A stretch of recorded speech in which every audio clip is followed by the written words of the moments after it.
Hey guys, welcome back to another video. Last time I started talking about my sort of life and things that are going on, I got quite a lot of good feedback from it. So I thought I'd share a little bit more about me in terms of that. In this video, I'm going to be talking about my mental health, the things that I've experienced, and also what it's been like being at university. Some of the stuff that is going to be in this video may be hard to process and understand. Some of it is obviously going to be quite deep and emotional, and the video may stop and pause in some points in order for me to compose myself a little bit more, because this topic is one of the hardest topics that I find to speak about. My mental health, like many other university students, fluctuates quite a lot. In some parts I'm very, very happy. In other parts I'm stressed with deadlines, and I also have like a disconnect between the things that I am talking about or I'm doing. I always try and put up a front. Like, I never like talking about stuff, and this is why I'm trying to have a series where I start talking about stuff, surprise, surprise. But I always want to put up this hard barricade or wall where I don't speak to anyone about my problems, because I don't want to put that on them. And I don't want them to feel the way that I feel in some ways. And that is a very difficult thing to explain to a normal person. Like, if I turn around and I say, I don't want to speak about my problems, I don't want to speak about my issues, and they just go, well, that's stupid, you're not going to speak about it. There are some people that don't know how to process it and don't know how to speak, because whenever they have spoken, they've been shut down, or when they do speak out, they don't know the words or the right way to say it. And if I'm being honest, I don't speak about my issues enough. I've spoken to my family a little bit about it. I spoke to my mum and dad and told them the things that have been going on at the start of the year. But I never openly turn around and tell everyone how I'm feeling, because I don't want to be that person. I want to be the strong one, I want to be the supportive one, and it is very difficult when you try and take upon that position and you don't necessarily focus on yourself. I'm going to hold my hands up, there they are, and be honest and say my mental health hasn't been the greatest in the past year. It hasn't been the greatest for a long, long time, in terms of coming out of sixth form and then going into university. When I was in sixth form, I was struggling heavily with my mental health. Things were being said at school. Maybe the people that I was hanging around with weren't the best sort of people for me to be hanging around with. And that really changed my state of mind in terms of being willing to go to school and feeling happy about myself. That was majorly because I was being told things that weren't true most of the time. I was being put down, and I didn't know how to process that stuff. I didn't know how to turn around and be like, don't say that to me, that's horrible. Like, I never knew how to say that because I never wanted to speak up. And then when I came to university, I saw it as a new start. I saw it as a fresh start. And I thought it was going to be amazing. The experience is fantastic. I get to be here with myself, I get to have my own space, and I get to enjoy my time. But there's the opposite side to it, where you have to, you basically, if you don't fill your time up enough, you end up being in your own head. And that for me is one of the hardest things. Being by myself, being in my own space, and not knowing how to communicate to other people. And it's very, very tough, especially in terms of like a COVID pandemic year, because you don't have that open opportunity to go out and meet people and communicate and be basically able to, I don't know, discuss sort of certain things. And everyone that probably knows me thinks that I'm pretty open and can speak about a lot of things, but that's just what's on the surface. That isn't necessarily how I feel inside.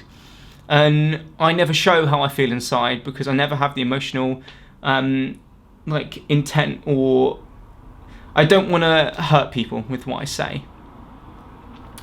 But if I'm being honest, my story is a little bit more complicated than that. I've had quite a few mental health breakdowns within the past year, and also in other periods of my life. When I was back with my family, there were 2 episodes in which I was at the lowest point I think I've ever been. One of those times I'd gone out for a walk by myself. I told my parents that I was going to meet up with some friends, and in all truth and honesty, I just couldn't deal with the things that were going on. I had had such a shit week at school, and I didn't really know how to process it and speak to my parents about it. So instead, I walked in my hometown, and I managed to get to a bridge, pretty secluded area, and I just sat there. I sat on this bridge, just waiting, just thinking what I could do, and eventually, someone came past and helped me down, and I was like this close to doing something that I would have regretted, but I kept the front on. I didn't tell anyone what had happened. I didn't speak to my parents about what had happened, and I just went on with my normal life as if nothing had changed.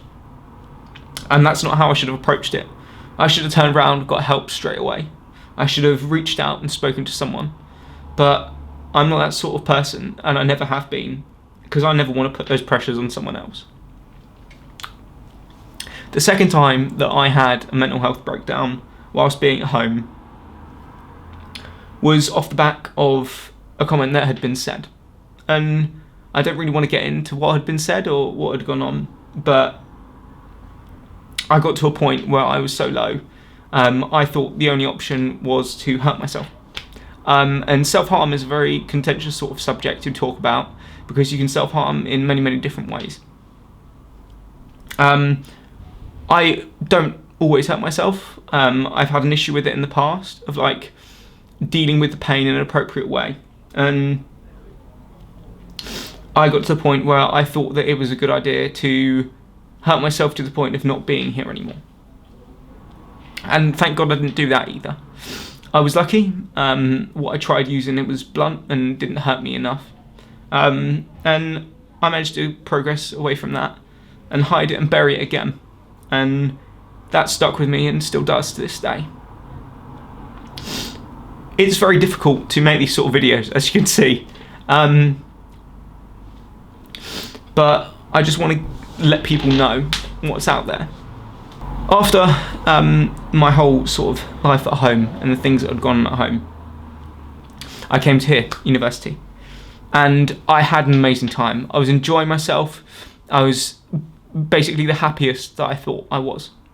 But deep down, there were issues that I hadn't approached. I hadn't spoken about my mental health. I hadn't focused on the problems that were affecting me, like my eating, like my mindset, like my work ethic. And I was burying myself in work. I was overworking myself, forgetting about my mental health, and I was still not talking about it.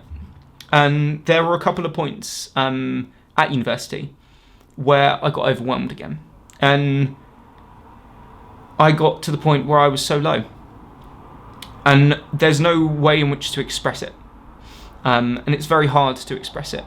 But I hope that I can move forward in terms of the things that have happened and the things that I can deal with in the future. Mental health is a subject that I find really difficult to talk about, and this video is probably going to make absolutely no sense.